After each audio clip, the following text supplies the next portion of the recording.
بسم الله الرحمن الرحيم. السلام عليكم ورحمة الله وبركاته. كيف الحال يا أصدقاء؟ اليوم فيديو تفقد الأعشاش بإذن الله.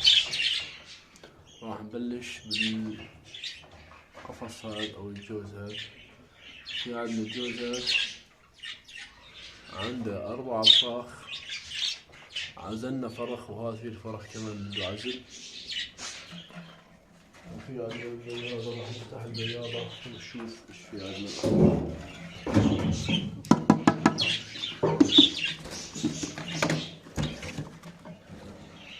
هاي الأنثى حاضنة، في عندها بيض وفي عندها فرخين ما شاء الله. كمان كم شايفين عندها 5 بيضات وعندها فرخين. صار وقت عزلهم بعد تقريبا أسبوع، راح تعزلهم الأنثى. نيجي على القفص الثاني.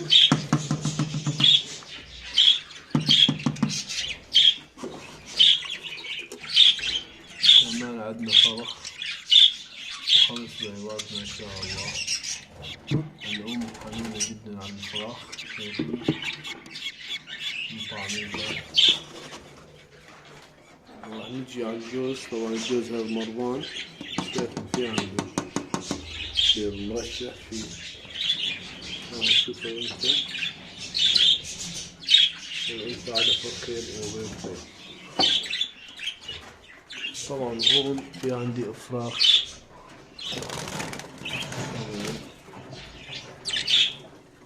بحالة جيدة الحمد لله، ما في أي مرض، أي مشاكل لا يوجد، ما يوجد أي مشاكل. وفي عندنا الجوز هذا. الأنثى ما عم تبيض مع الأسف، راح نغير مطرح العش أو نقوم على التربية الجماعية. هون كمان جبت لي ذكر هذا أنثى، إن شاء الله عن قريب راح يجيهم. الجوز اللي بعده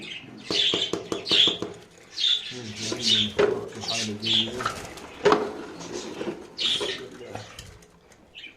ما شاء الله. 5 أفراخ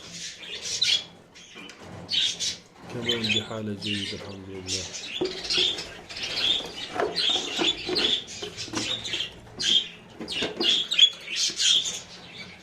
راح نروح على التربية الجماعية. قبل ما نروح ما ننسى الفراخ. هاي كمان فراخ بحالة جيدة. نفوت على التربية الجماعية. كمان في عندنا هون 4 فراخ. بلاش هاي فراخ كمان عزلت من جديد. وعندنا الجوز هذا جديد جبته كمان، نقلته على التربية الجماعية. ونقلت الجوز هذا كمان جديد على التربية الجماعية. وفي الجوز هذا كمان جديد. البياضات زيادة. والطرف اليمين قديمات. راح نتفقد الأعشاش ونشوف شلون الوضع. بسم الله.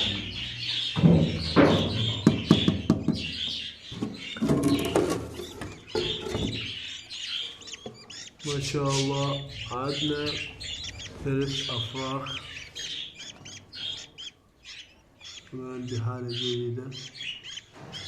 هون عندنا الأنثى والذكر. طبعا هون الذكر مرات بيهضم البيض. في عنده فرخ ما شاء الله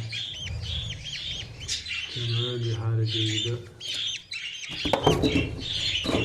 طبعا هذا الجوز أنا شلت من عنده كم بيضة ونقلت على غير عش اللي ينسى ما كان ينسى. طبعا هون ما عندنا شيء.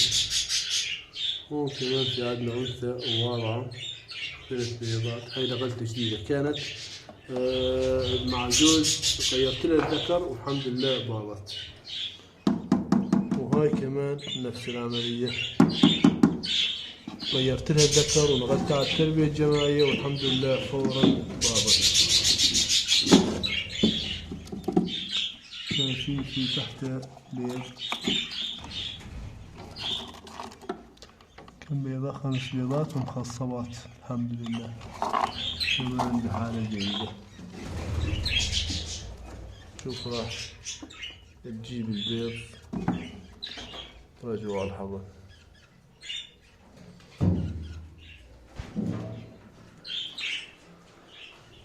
طبعا الأشياء الشاي فاضي لسه ما فيه شيء، والجوزة لسه ما تزاوج، بس إن شاء الله عن قريب راح يتزاوج.